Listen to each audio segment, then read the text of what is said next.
व अला आलिहि व अस्हाबिहि अजमईन। अम्मा बाद फ़अऊज़ु बिल्लाहि मिनश शैतानिर रजीम।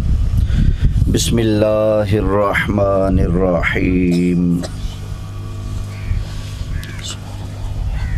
अल्लज़ीना इज़ा असाबतहुम मुसीबह क़ालू इन्ना लिल्लाहि व इन्ना इलैहि राजिऊन।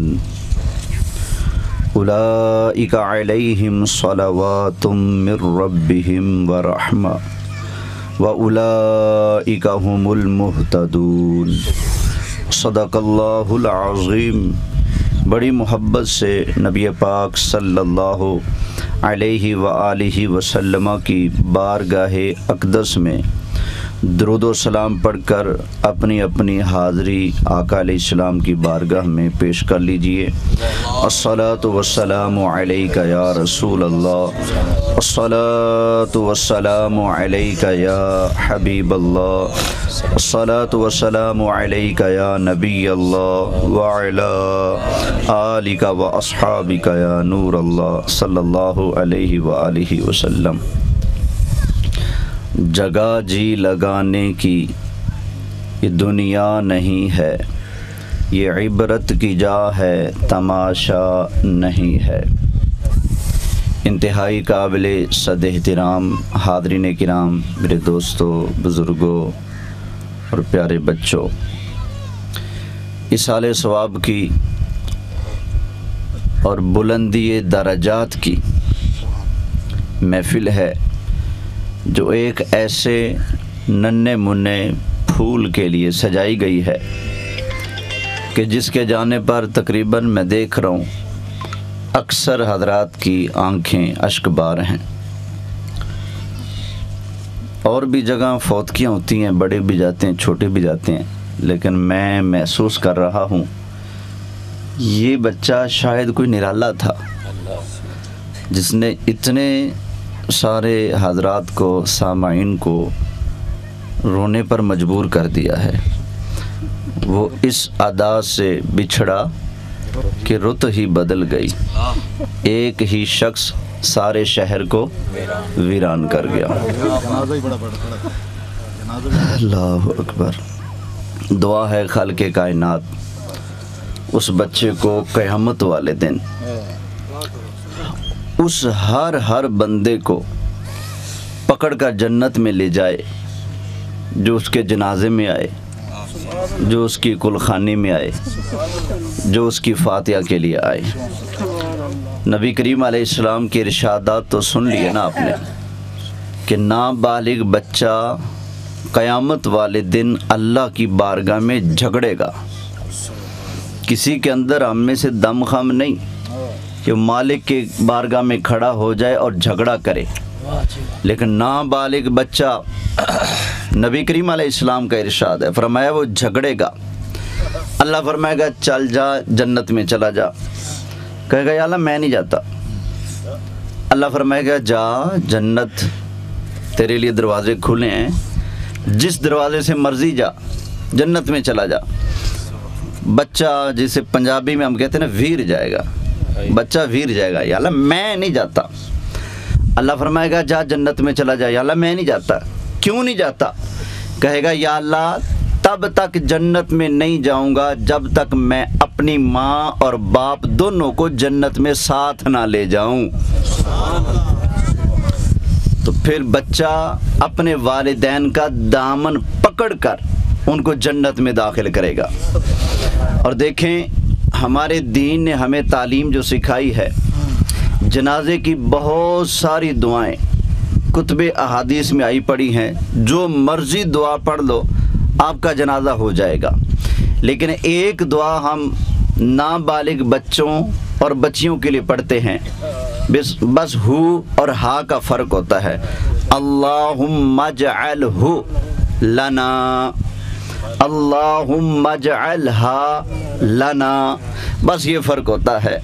हु मुज़क्कर के लिए और हा मुअन्नस के लिए। जैसे कहते हैं रदी अल्लाहु ताला अन्हा, ये बीबियों के लिए, ख़वातीन के लिए।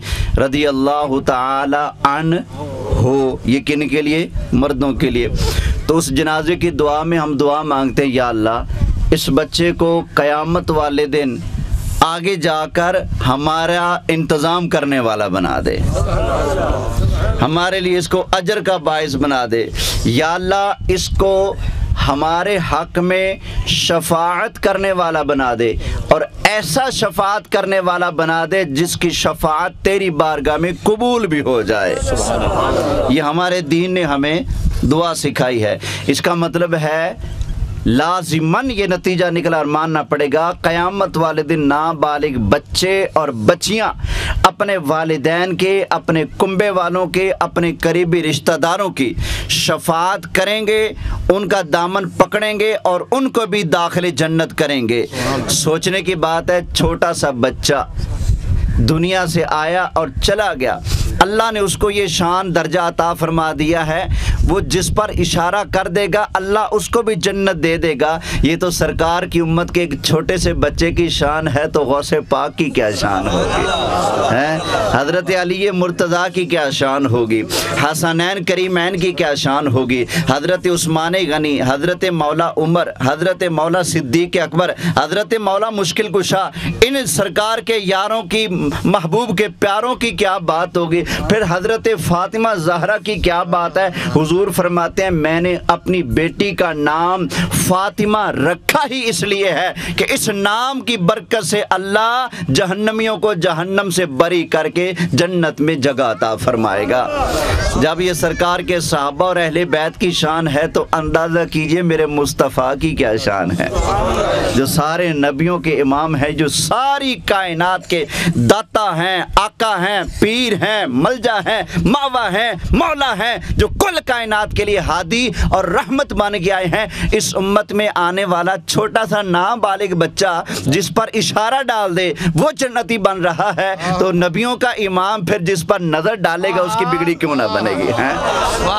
अल्लाह हजरत इमाम अहले सुन्नत, इमाम इश्क व मोहब्बत मौलाना शाह अहमद रिज़ा खान फाज़िल बरेलवी रहमतुल्लाह ताला अलैह, आप इरशाद फरमाते हैं, जिस तरफ उठ गई दम में दम आ गया, जिस तरफ उठ गई दम में दम आ गया, उस निगाहे इनायत पे लाखों सलाम, उस निगाहे इनायत पे लाखों सलाम। कोई शख्स आता है और कहता है, जी मेरे नज़दीक आपसे ज़्यादा कभी कोई नहीं, मेरे नज़दीक आपसे ज़्यादा काबिल नफ़रत कोई नहीं, ये बात करता है नबी करीम अलैहिस्सलाम से। लेकिन जब सरकार की निगाह उठती है ना, उसके दिल की तरफ सरकार तवज्जो डालते हैं और उसके सीने पर हाथ फेरते हैं, फरमाते हैं, अब बता। कहता है, अल्लाह की कसम है, मेरे नज़दीक ना आपसे ज़्यादा कोई सोना है, ना आपसे ज़्यादा कोई प्यारा है। जिस तरफ उठ गए दम में दम आ गया, उस निगाह इनायत पे लाखों सलाम। तवज्जो है जी। अब ये एक बच्चे के बुलंदी दराजात के लिए ये महफिल है, तो एक बच्चे का ही जिक्र करता हूँ। हमारे आका दो आलम के दाता नबी रहमत शफ़ी उम्मत सल्लल्लाहु अलैहि वसल्लम आका अलैहिस्सलाम जब हिजरत करके मदीना मुनव्वरा तशरीफ़ लाए, तो हुजूर अलैहिस्सलाम के एक सहाबी हैं जिनका नाम है हज़रत बरा बिन आज़िब, बरा बिन आज़िब रदी अल्लाह ताला अन्हो नबी करीम अलैहिस्सलाम की ज़ियारत के लिए आए। घर उनका मदीना शरीफ से थोड़ा बाहर था। जब पता चला ना अल्लाह के महबूब अलैहिस्सलाम हिजरत करके मदीने में आ गए, तो आ गए हुजूर की ज़ियारत के लिए। साथ एक बच्चा भी है, 10-11 साल उम्र है। तो हज़रत बरा बिन आज़िब ने नबी करीम अलैहिस्सलाम को आगे बढ़कर मुसाफा किया, हुजूर अलैहिस्सलाम के हाथों को बोसा दिया। क्या शान है उनकी, सुभान अल्लाह, क्या शान है। आजकल लोग कराची जाते हैं, हम कहते भी अमीर अहले सुन्नत मौलाना इलियास कादरी साहब से मुलाकात हुई, अल्हम्दुलिल्लाह। हाथ मिलाया, हाथ मिलाया, जी मिलाया था। तो जब मौलाना इलियास कादरी दामत बरकातुहुल आलिया से जो हाथ मिलाए, वो कहता है यार क्या बात है यार, इसकी इतने बड़े अल्लाह के वली की ज़ियारत भी कर ली, हाथ भी मिला लिया, तो जिसने नबियों के नबी की ज़ियारत भी कर ली, हाथ भी मिला लिया, उस सहाबी की क्या शान होगी ना है। तो खैर हाथ चूमे और उनका बेटा, बेटे आओ सरकार से मिलो, बेटा आया, हुजूर के हाथ भी चूमे, मेरे मुस्तफ़ा करीम अलैहिस्सलाम के कदम भी चूमे, कदम भी चूमे। अच्छा फिर एक दिन आया, यही बेटा उनका जिसका नाम है तलहा, वालिद का नाम बरा, बेटे का नाम तलहा बिन बरा बिन आजिब रदी अल्लाह ताला अन्हुमा। एक दिन फिर ये बच्चा आया, नबी करीम अलैहिस्सलाम के हाथ पाँव को बोसा दिया, तो हुजूर अलैहिस्सलाम ने फरमाया बेटे ये तुमने ऐसा क्यों किया? आका इसलिए किया कि मुझे आपसे बड़ा प्यार है, मुझे आपसे बड़ा प्यार है आका, इसलिए मैंने आपके हाथों को चूमा, आपके कदमैन शरीफैन को मैंने बोसा दिया है। नबी करीम अलैहिस्सलाम ने फरमाया अच्छा तुम मुझसे प्यार करते हो? जी आका। मुझसे प्यार करते हो? जी आका मैं आपसे बड़ी मोहब्बत करता हूँ। नबी करीम अलैहिस्सलाम ने फरमाया मुझे तलवार पकड़ाना। साहबा ने तलवार दी, फरमाया खुश पकड़ इसको, उन्होंने पकड़ ली, फरमाया फज़हब उक़्तुल अबा का, अगर तुम मुझसे प्यार करता है तलवार ले जा, जाके अपने अब्बा जी को कत्ल करके आ। सहाबी ने ना आओ देखा ना ताओ देखा, कुछ ना देखा कि मेरा बाप है कौन है क्या है, बस तलवार ली दौड़ पड़े अपने बाप को कत्ल करने। नबी करीम अलैहिस्सलाम ने फरमाया रोको रोको दीवाने को रोको, मैं तो इसको आजमा रहा था, वगरना मैं बेटे के हाथों बाप मरवाने थोड़ी आया हूँ। मैं क्या कर रहा था? इसको आजमा। अच्छा अंदाजा करें जिसको सरकार यूं आजमा रहे हैं कि मुझसे कितना प्यार करता है, वो बच्चा सरकार का कितना मंजूर नजर होगा हैं? अगर हुजूर किसी को निगाह में रखे ना तो कि वो बंदा खुशी से उछलता है, हमें रखते हैं वो नजरों में, इनायत हो तो ऐसी हो। तो जिसको 1400 साल के बाद नज़रों में रखें तो वो कहता है इनायत हो तो ऐसी हो। जिसको सरकार ने अपनी हयात में अपनी नज़र में रखा है, फिर यूं प्यार के मामलात हो रहे हैं, कितने खुश नसीब हैं। अच्छा ये सहाबी 10 या 11 साल उम्र है, हज़रत तलहा बिन बरा रदी अल्लाह ताला अन्हुमा बीमार हो गए। जब बीमार हो गए तो आका अलैहिस्सलातु वस्सलाम अपने इस नन्हे से छोटे से गुलाम को पूछने के लिए रोज़ाना उसके घर जाते हैं। सुबह हुजूर तशरीफ़ ले जा रहे हैं तो शाम को तशरीफ़ ले जा रहे हैं, तो फिर सुबह तशरीफ़ ले जा रहे हैं, फिर शाम को तशरीफ़ ले जा रहे हैं, कभी दोपहर को भी तशरीफ़ ले जा रहे हैं। नबी करीम अलैहिस्सलाम ने रोज़ाना 2-2, 3-3 चक्कर लगाने उसको पूछने के लिए। आका अलैहिस्सलाम का रोज़ाना यूँ आना जाना लगा हुआ था। तो एक दिन जब हुजूर अलैहिस्सलाम तशरीफ़ ले गए ना, तो आका अलैहिस्सलाम ने फरमाया उनके वालिद से, फरमाया बरा जी आका, फरमाया बात सुनो, आज रात को तुम्हारे इस नन्हे फूल ने रब के पास चला जाना, रब को प्यारा हो जाना है। अच्छा बताओ सरकार को पता है कि नहीं कि मौत किसको कब आनी है? वाह जी वाह, क्या जुमला। बोलिए, अल्लाह ने ये इल्म महबूब को दिया है। पता नहीं क्यों लोग इनकार करते हैं सरकार की शानों का, अपने उस्ताद की शान बयान करते थकते नहीं हैं। यकीन जाने, खुदा की कसम उठाकर एक बात बताता हूँ, मेरे एक दफ़ा दौरे तालिब इल्मी में ही 2013 की बात है, जब मैं किताबें पढ़ना शुरू की, पहला ही साल था। ये खानेवाल की तरफ एक गांव है, 61 धरोड़ पुट्ठी, ऐसा कोई इसका नाम है, पुट्ठी पुट्ठी कहते हैं, 61 पुट्ठी या पता नहीं क्या, पुट्ठी पुट्ठी है। वहाँ एक मौलवी साहब से हमारा मुनाजरा तय हो गया। मैं वहाँ गया, बातें होती रही। तो मैंने मौलवी साहब से पूछा, मौलवी साहब ये तो बताओ नबी करीम अलैहिस्सलाम को अल्लाह ने कितना का इल्म दिया? काफ़ी दिया है। तो सरकार के इल्म की बात तो सुना दे। अब काफ़ी दिया अल्लाह ने इल्म। मैंने कहा सरकार गैब जानते हैं? कहते नहीं जानते। सरकार गैब जानते हैं? कहते नहीं जानते। अच्छा मैंने बात टाल दी। बात टालने के बाद 10 मिनट बाद फिर मैं उस पर आ गया। मैंने कहा यार सुना तुम्हारे एक मौलवी साहब था झंग का, झंगवी, बड़ा पढ़ा लिखा तगड़ा मौलवी था। अब यकीन जाने 1.25 घंटा उसने अपने मौलवी के कसीदे सुनाए मुझे।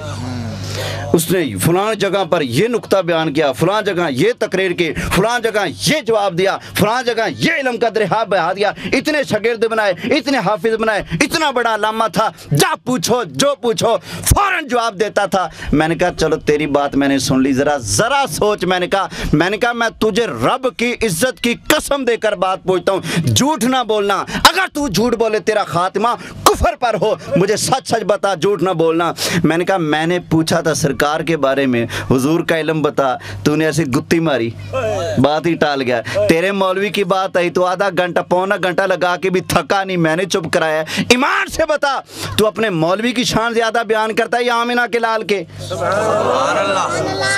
झूठ बोलूं खुदा मुझे यही मौत दे दे, खुदा की कसम। उसने माना, कहते ये हमारे अंदर कमी है, हम अपने मुल्ला की शान ज्यादा बयान करते हैं, नबी पाक की नहीं बयान करते। मैंने कहा तुफ ऐसे अकीदे पर जो मुल्ला के लिए बड़बड़ कर सकता है, आमिना के लाल के लिए बोल नहीं सकता।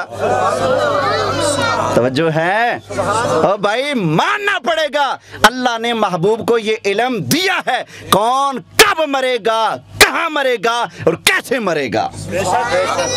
नहीं याद, चुक बुखारी शरीफ, बुखारी शरीफ में साफ हदीस मौजूद है, नबी करीम अलैहिस्सलाम ने जंगे बदर सुबह होनी है, सरकार ने रात को ना डंडा पकड़ा।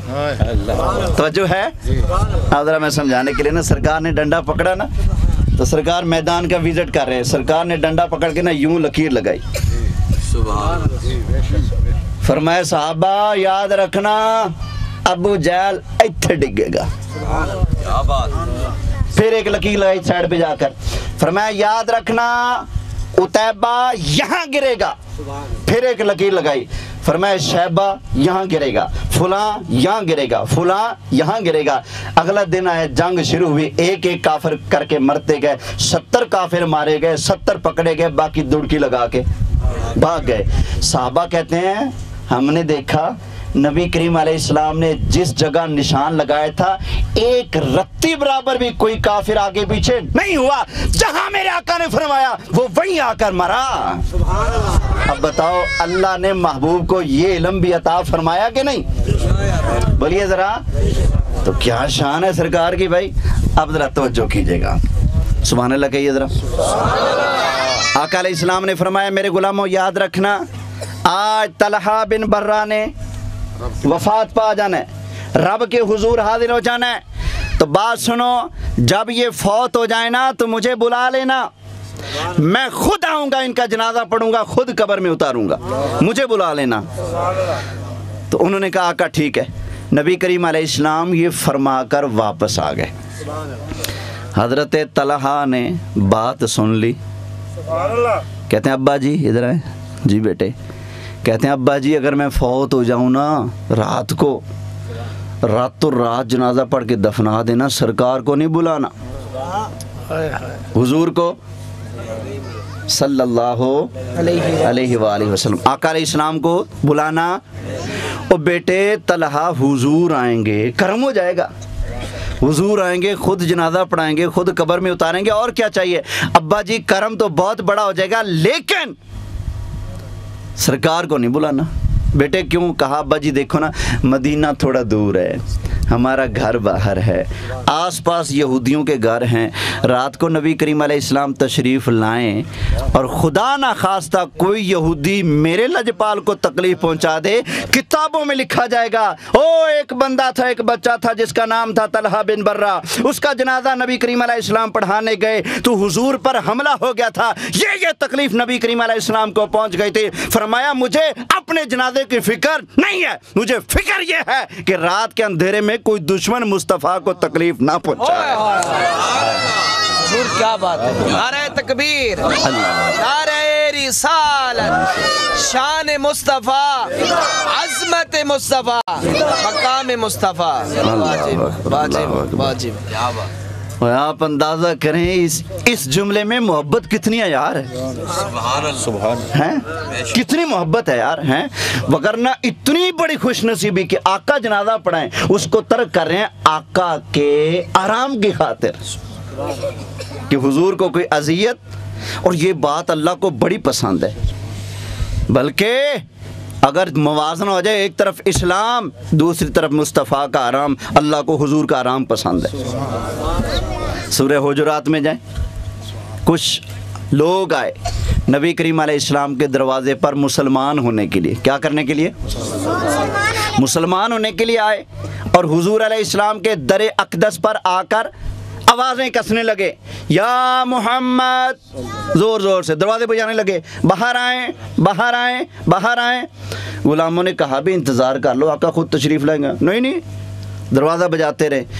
उनका ये दरवाज़ा बजाना अल्लाह को पसंद ना आया।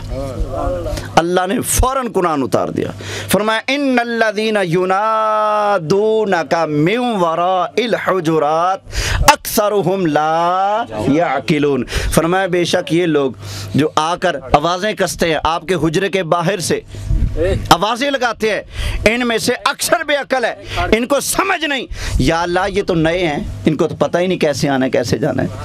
या अल्लाह ये तो नए वोटर हैं, अभी इन्होंने कलिमा पढ़ना है, पढ़ा कलिमा पढ़ना है। या अल्लाह हाथ हौला रखना, मुसलमान होने के लिए आए हैं, इस्लाम लाने के लिए आए हैं। या अल्लाह नए बंदे हैं, नए शागिर्द का तो उस्ताद भी रियायत दे देता है, ओ भाई आज काम नहीं लेके आया, पहला दिन था रियायत दे दी, आइंदा लेके आना, ओ भाई पहली गलती है माफ़ की, दोबारा ऐसा ना करना।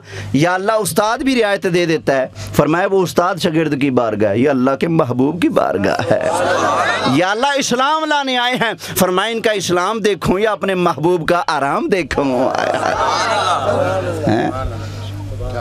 फरमाया वलौ अन्नहुम सबरू, अगर ये सब्र करते, दरवाज़ा ना बजाते महबूब का, सब्र करते, हत्ता तखरुजा इलैहिम, हुजूर खुद तशरीफ़ लाते उनके पास, लकाना खैरल लहुम, तो ये उनके लिए बेहतर था।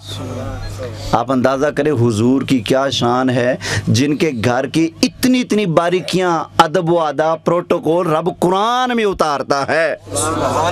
तो क्या शान है अल्लाह के महबूब अलैहिस्सलाम की। तवज्जो है जी। तो सहाबी ने क्या कहा कि हुजूर को कोई अजियत ना पहुंचाए। लोग कहेंगे इसके जनाजे में आए और ये हो गया था, लिहाजा मुझे जनाजे की फ़िक्र नहीं, मुझे फ़िक्र है कि सरकार को अजियत ना पहुंचे, हुजूर अलैहिस्सलाम को तकलीफ़ ना पहुंचे। ये बात की, कलिमा शहादत पढ़ा, इंतकाल फरमा गया।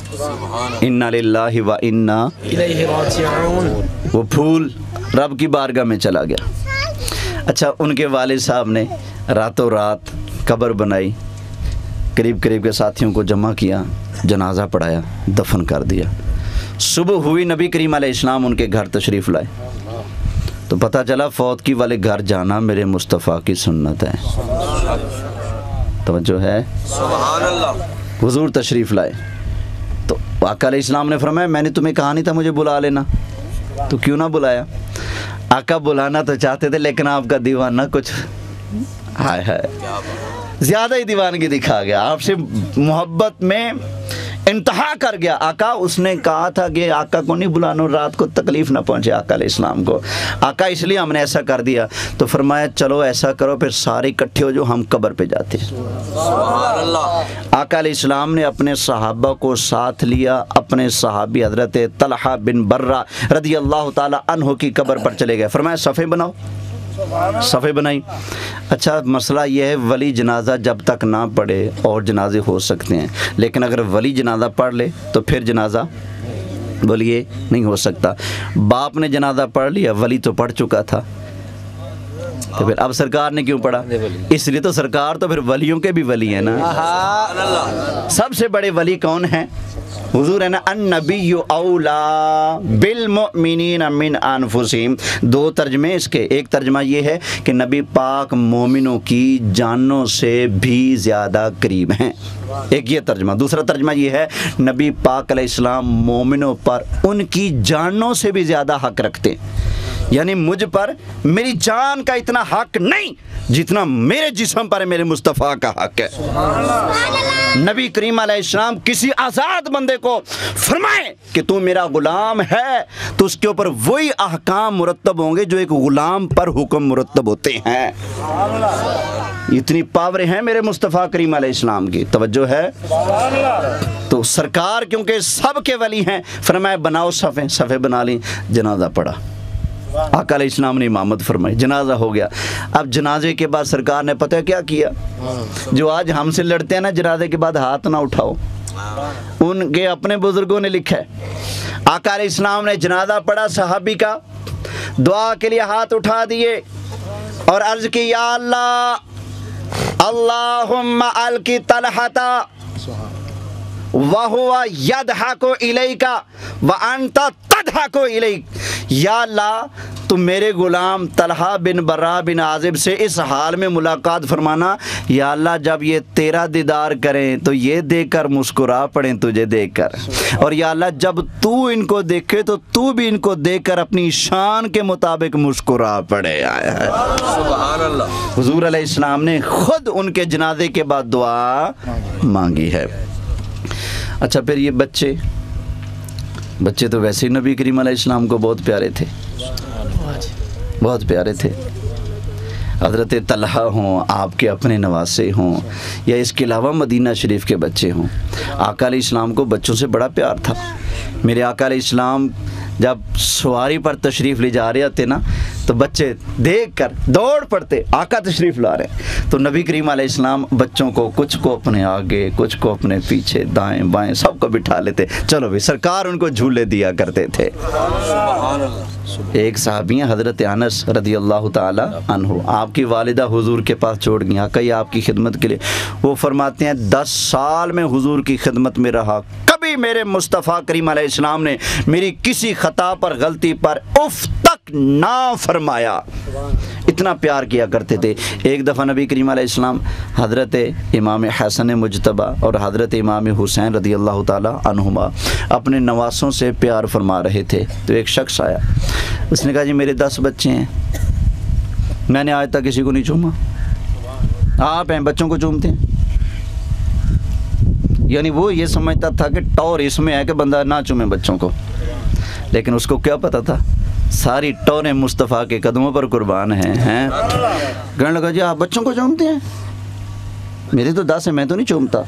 तो नबी करीम अलैहिस्सलाम ने इरशाद फरमाया, अगर तेरे दिल में अल्लाह ने इनका प्यार नहीं डाला, या तेरे दिल से अल्लाह ने इनका प्यार निकाल लिया है, तो मैं क्या करूं। और एक मकाम पर ये आपने फरमाया कि जो छोटों से प्यार नहीं करता और बड़ों की तौकीर नहीं करता, वो हम में से नहीं है। तो भाई इफ्तिखार साहिब, यकीनन आपने एक बहुत बड़ा सदमा उठाया है, उसका सामना किया है। अल्लाह आपको सब्र अता फरमाए। याद रखेंगे जितनी भी फजीलतें आपने सुनी है ना, ये सब्र की हैं।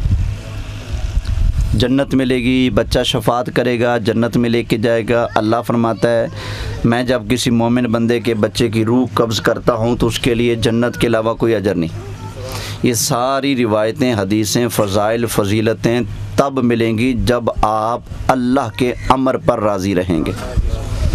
और अल्लाह के अमर पर राज़ी रहने का मतलब ये नहीं होता जैसे हमारी ख़वातीन होती हैं ना, लड़ती हैं, झगड़ती हैं, 20 सुनाती हैं तो 20 सुनती हैं, उसके बाद कहती हैं नहीं भैना मैं ही सब्र कर लिया। वो बोलती है मैं तो सब्र करती हूँ, तो 20 बातें बोल कर जो बंदा कहे कि मैं चुप हूँ, क्या उसने सब्र किया? लिहाजा ये वक्त मुझ पर भी आना है। मेरे भी करीब अजीज़ करीबी दुनिया से गए हैं और ना जाने अब मेरी बारी है या उन्हीं में से किसी और की बारी है, जाना तो एक दिन है। याद रखें सब्र ये नहीं कि आप अल्लाह के अमर पर कोई ऐसा लफ्ज़ बोल जाएं जो अल्लाह की कुदरत पर एतराज़ का मुतहम्मिल हो। आप कहें जी या अल्लाह मेरा भतीजा था, मेरा भाई था, मेरा बेटा था, छोटा था, मेरी उम्र ज़्यादा है, तुम मुझे उठा लेता इसकी जगह। ये मोहब्बत में आप बोल रहे हैं, लेकिन आपको नहीं पता इस मोहब्बत के अंदर एतराज़ का पहलू है कि गोया रब को नहीं पता किसको उठाना है। आप मशवरे देंगे अल्लाह को, ठीक है ना। लिहाजा ये इस तरह के जो अल्फाज वगैरह बोले जाते हैं ना, इनसे बचने की कोशिश करें। सब्र के मुनाफी जितने भी काम हैं उन सब से बचना है। तवज्जो है जी। आंसू आना बिल्कुल एक मोहब्बत का तकाज़ा आते हैं। रोना 3 दिन तक रोने की भी गुंजाइश है। अगर रोना आ रहा है तो बंदा रो सकता है, लेकिन उसके बाद अभी चलने दीजिए। अच्छा मैं समझा शायद। अच्छा तवज्जो है जी। उसके बाद क्योंकि सोग है 3 दिन, कितने दिन है जी? 3 दिन। 3 दिन गुजर जाने के बाद, ये शरई मसला सब तवज्जो से सुन लें, 3 दिन गुजर जाने के बाद कसदन रोना गुनाह कबीरा है। किसी को खा अपनी माँ से कितना ही प्यार है, बाप से कितना ही प्यार है, भाई बेटे वालिद से कितना ही प्यार है, लेकिन जब वो चले गए और 3 दिन गुजर चुके हैं, 3 दिन के बाद आप अगर इरादतन आंसू बहाएं, इरादतन रोए जानबूझकर, तो ये कबीरा गुनाह कर रहे हैं। इसी तरह हमारे नात खानों की एक आदत होती है, वो क्या कि 40वीं की महफिल है या जुमरात का ख़त्म है, तो उसमें अगर माँ फौत हुई तो माँ की शान सुनानी शुरू कर दी, बाप फौत, वो 4 महीने 10 दिन सोग करेगी। तवज्जो है जी? बाकी के लिए 3 दिन से ऊपर कोई सोग, तो ये रो रो कर इस अंदाज से माँ की शान पढ़ना, बाप की शान पढ़ना, या फिर वो वीरों वाले कसीदे पढ़ना, माइये पढ़ना, वीर वीरां दियां बावां, और उससे सुनने वाले के दिल को एक चोट लगे, एक वो चोट, एक गम वाली चोट, और एक कोई थोड़ा सा अपना इरादा भी शामिल हो गया, भाई की याद आ रही, चलो थोड़ा सा रो लें। इरादा तन अगर रोएंगे तो ये गुनाह कबीरा है। अगर वैसे रोना आ गया, बेशक लाख मरतबा रो लिया बाप की याद में, माँ की याद में, इरादा नहीं था, वैसे बस वो याद आए तो आंखें नम हो गई, वो याद आए तो बंदा रोना लग गया, इसमें कोई गुनाह नहीं। लेकिन इरादतन रोना किसी के बाद ये सोग है, और सोग 3 दिन के बाद नबी पाक ने फरमाया जायज़ है। बोलिए, ये बातें हमेशा याद रखिएगा और ख़वातीन को भी बताया करें। हमारी माँओं बहनों बेटियों की कमज़ोरी है, वो शरीयत के इन मसाइल में ना बहुत ज़्यादा पीछे हट जाती हैं, रोना एंड कर देती हैं, और पता नहीं क्या क्या कुफ्रिया अल्फाज और कलिमात बोल जाती हैं। समझ आ गई ना? और फिर साल बाद भी जब वो ख़त्म वगैरह दिलाते हैं ना, तो हम, क्योंकि कारी साहबान जानते हैं, आप भी जानते हैं, मर्दों में आप बैठे होते हैं, हम भी जाकर बैठे होते हैं, तो घर से रोने की आवाज़ें आने लग जाती हैं कि नहीं? बोलिए, तो क्या ख्याल है आप ये साल के बाद जो सोग हो रहा है, ये जायज़ है? बोलिए। मेरे आका इस्लाम का इरशाद याद कर लें अच्छी तरह, फरमाया जो अल्लाह पर और क़यामत पर ईमान रखता है उसके लिए जायज़ नहीं कि किसी भी मुसलमान पर 3 दिन से ज़्यादा सोग करे, ये जायज़ नहीं है। नबी करीम अलैहिस्सलाम ने मना फरमाया। वैसे अगर मोहब्बत में आंसू आ गए वो और बात है भाई, लेकिन अगर इरादा पाया गया तो ये आपका रोना, ये आंसू बहाना क्या बन जाएगा? कबीरा गुनाह बन जाएगा। और बाकी 3 दिन के अंदर रोने धोने की कैफियत अगर बन जाए तो इसमें कोई गुनाह वाली बात नहीं। मेरे आका अलैहिस्सलातु वस्सलाम, हज़रत इब्राहीम आपके बेटे जब प्यारे हुए अल्लाह को, तो हुज़ूर अलैहिस्सलाम की आंखों से आंसुओं की लड़ी लगी हुई थी। तो सहाबा किराम ने पूछा, या रसूल अल्लाह, आप तो हमें सोग से मना करते हैं, रोने धोने से मना करते हैं, तो आप ऐसा क्यों? फरमाए, मैं अल्लाह के फ़ैसले पर राज़ी हूँ। ये तो फिर मोहब्बत में आंसू तो आ ही जाते हैं ना, आंसू तो आए जाते हैं ना, तो इन चीज़ों की गुंजाइश है। ऐसे मौका पर बार बार मैं अर्ज़ कर रहा हूँ, अपनी ज़ुबान को थोड़ा सा संभाल के रखना है, ठीक हो गया जी? कोई ऐसा वैसा लफ्ज़ नहीं बोलना, अगर बोलेंगे तो वो फजीलत ख़त्म हो जाएगी जो अल्लाह ने रखी है। सब्र करेंगे तो सीधी आपकी जन्नत की टिकट है भाई, सुभान अल्लाह। आपकी जन्नत की टिकट लग गई अगर नाबालिग बच्चा दुनिया से चला गया। समझ आ गई ना? वो अल्लाह की बारगाह में झगड़ेगा, जन्नत में लेके जाएगा। अगर उम्मीद लगी हुई थी और वो हमल ज़ाया हो गया, वो भी तो एक जान थी ना, उसमें अगर रूह डल चुके थे तो वो भी आपकी जन्नत की टिकट है, मगर कब? जब आप सब्र करेंगे। ये देखना, अल्लाह ने पहले फरमाया ना, वलनबलुवन्नकुम बिशैइन मिनल खौफ, आजमाएंगे तुम्हें खौफ के ज़रिए, वलजू भूख, वनक्स मिनल अमवाल, माल में घाटा, वल अनफुस जान के ज़रिए, वसमरात फलों के ज़रिए, फल भी इसका माना है और फल बमाना औलाद भी है यहाँ पर, जैसा कि आपने अल्लामा मौलाना कारी मोहम्मद यूसुफ साहब से सुना। तो फल, एक ये फल फ्रूट भी मुराद हैं, और दूसरे क्या हैं? फल बमाना औलाद भी है। अल्लाह फरमाता है इन तरीक़ों से हम तुम्हें आजमाएंगे। याद रखना, अगर तुम इन मौके पर नाशुक्री नहीं करोगे, कोई ऐसा वैसा कलिमा या अंदाज नहीं अपनाओगे, तो वबश्शिर साबिरीन, सब्र करने वालों के लिए खुशखबरी है। उनके लिए क्या है ये खुशखबरी? किन के लिए है? सब्र करने वालों के लिए। सब्र की अलामत क्या है?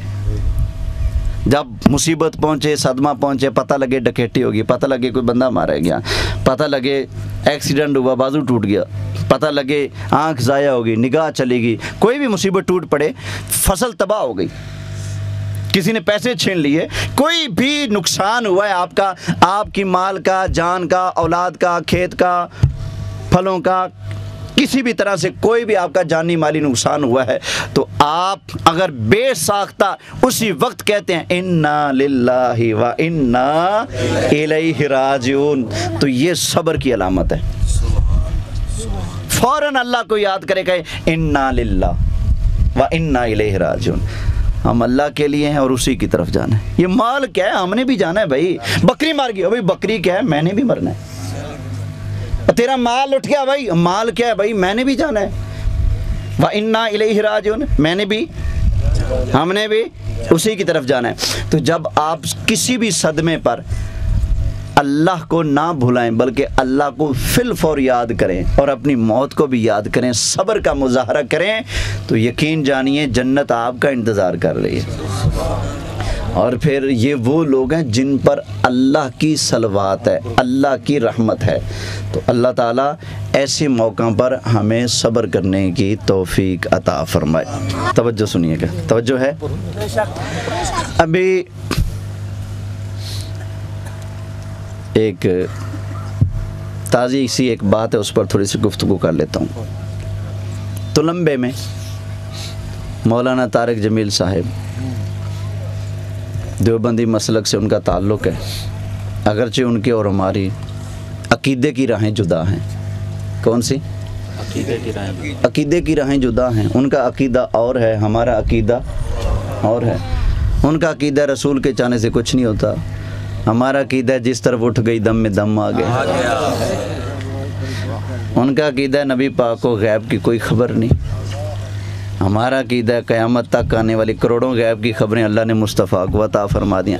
अकीदे का अगरचे फ़र्क है, लेकिन उनके नौजवान बेटे का इंतकाल हुआ। अगर ख़ातिमा ईमान पर हुआ है तो दुआ है अल्लाह ताला उस नौजवान की बख्शे फरमाए, दर्जे बुलंद फरमाए। अगर ख़ातिमा ईमान पर हुआ है तो कुछ लोग जो हर ऐसे मौका पर ताड़ में बैठे होते हैं, क्योंकि एक पॉपुलर शख्सियत है ना, इख्तलाफ अपनी जगह, लेकिन अल्लाह ने बड़ा नाम उसका किया अभी तारिक जमील का, सारी दुनिया उसको जानती है। तो कुछ लोगों ने, सोशल मीडिया वालों ने कहना शुरू कर दिया, वो जी उसके बेटे ने खुदकुशी कर लिया, लानतुल्लाहि अलल काज़िबीन, झूठे पर अल्लाह की लानत है। भाई ये देखना, हमारे घर में कोई मरे अगर, तो ऐनी गवाह मैं होऊंगा या कोई कराची बैठा होगा? जी क्या बात है, बोलें आप होंगे, मैं होऊंगा ना जी। तो मेरा बयान मोतबर होगा या किसी और का? आपका। जिसको मेरे घर का ही नहीं पता वो बयान देने का हक रखता है? जी नहीं। तो अफसोस नहीं ऐसे पढ़े लिखों के ऊपर सोशल मीडिया चैनल बनाकर बैठे होते हैं, फलां न्यूज़ चैनल तो फलां चैनल तो फलां अखबार तो फलां डाइजेस्ट, हर जगह ये झूठ का पलंदा चल रहा है, खुदकुशी कर ली। भाई जब घर वाले कह रहे हैं कि खुदकुशी नहीं की, फिर दूसरा वो बच्चा डिप्रेशन का मरीज था, ज़हनी तौर पर बीमार था, तकलीफ में था, और अगर वो गन मैन से गन लेकर वैसे अगर चेक कर रहा है तो गलती तो हो जाती है। बस वो बेचारे से घोड़ा दब गया और गोली चल गई। ये उनके घर वालों का बयान है। भाई जब ऐनी शाहिद और घर वालों का बयान मौजूद हो तो बगैर दलील किसी की बात मोतबर नहीं होती। ये इसलिए बात कर रहा हूँ कि किसी के बारे में खा अपना हो खा बेगाना हो, बगैर दलील के किसी बात को उड़ा देना, हवा देना, ये भी कबीरा गुनाह है। अच्छा, फिर तारिक जमील साहब ने एक और बात बड़ी अच्छी की, वो ये कि उन्होंने कहा जी मेरे बेटे के इसाले सवाब के लिए जी ख़त्म शरीफ, जुमेरात, कुरान खानी, ख़त्म शरीफ फलानी जगह पर जुमरात को इतने बजे होगा, सब शिरकत करें। मैंने कहा हजरत तेरी बड़ी मेहरबानी, तू परले टब्बर दा खड़पैंच मौलाना है, चलो तुझे देख कर ही छोटे छोटे समझ जाएंगे कि ये झगड़ने की चीज़ है। तुम इसको इशारे सवाब कहते हो, हम इसको ख़त्म शरीफ कहते हैं। ख़त्म आज तुमने भी कह दिया, बात तो ख़त्म होगी ना। लेकिन उसके बाद हुआ क्या, ये देखें ना, मैं इख्तलाफ के बावजूद कोई ऐसी बात की उनके बेटे के बारे में, मैंने तो दुआ भी दिया है ना, अगर खात्मा ईमान है तो अल्लाह बख्शे फरमाए, ठीक है ना। लेकिन उन्हीं के हलके के कुछ देवबंदी कह रहे हैं ये मौलवी तारिक जमील ने बिदअत कर दी, नाजायज़ कर दिया, ख़त्म शरीफ कहाँ से जायज़ हो गया। भाई ख़त्म में तेरी बेबे का कसीदा थोड़ी पढ़ना है, अल्लाह का कुरान पढ़ना है। कुरान के जायज़ होने के लिए दलील चाहिए तुझे, तवज्जो है।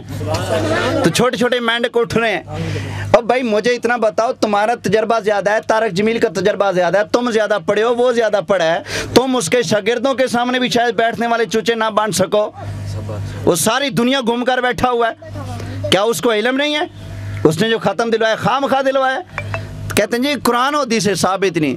तो ऐसे लोगों के लिए मैं एक हदीस पेश कर देता हूँ, बस तवज्जो है। बस ये हमारी ब्रेक आ चुकी है, एक हदीस सुना देता हूँ, बात ख़त्म कर देता हूँ। मोहब्बत से सुभान अल्लाह कहिए। नबी करीम अलैहिस्सलातु वस्सलाम की बारगाह में दो आदमी एक सहाबी आ गए। अर्ज़ की आका मेरा अब्बा मर गया, उसने कहा था कि मेरी तरफ से 100 गुलाम आज़ाद करना। तो मेरा भाई जिसने कलमा नहीं पढ़ा उसने तो 50 आज़ाद कर दिए अपने हिस्से के, मेरे हिस्से के 50 बाकी हैं। मैंने कहा मैं नहीं करूँगा जब तक आका से पूछ ना लूँ। तो आका फरमाए मैं अगर अपने बाप की तरफ से कोई नेकी करूँ, सदका करूँ, उसकी तरफ से गुलाम आज़ाद करूँ, सवाब पहुँचेगा। तो अल्लाह के महबूब अलैहिस्सलाम ने कायनात का तारीखी फैसला इरशाद फरमाया, फरमाया लौ काना मुस्लिमान, क्या फरमाया? लौ काना मुस्लिमान, फरमाया लौ काना मुस्लिमान, फरमाया अगर मरने वाला मुसलमान हो, कौन हो? फरमाया अगर मरने वाला मुसलमान हो तो फ़अतक़्तुम अन्हु औ सदक़्तुम अन्हु औ हजजतुम अन्हु, फरमाया उसकी तरफ से सदका करो, हज करो, गुलाम आज़ाद करो, कोई भी नेकी करो, लबलगहु ज़ालिका, फरमाया जो भी नेकी करके सवाब पहुंचाओगे, मरने वाला अगर मुसलमान है सवाब पहुंच जाएगा। मिशकात शरीफ जिल्द पहली सबसे आखिरी हदीस, आगे मिशकात खत्म हो रही है, आखिरी वर्का ये हदीस मौजूद है। फरमाया जो भी नेकी करके सवाब पहुंचाओगे, अगर हो मरने वाला तो सवाब। अब जो अपने अब्बे को मुसलमान मानता है वो पढ़ पढ़ के बख्शे, जो नहीं मानता तो बेशक ना बख्शे। वमा अलैया इल्लल बलागुल मुबीन।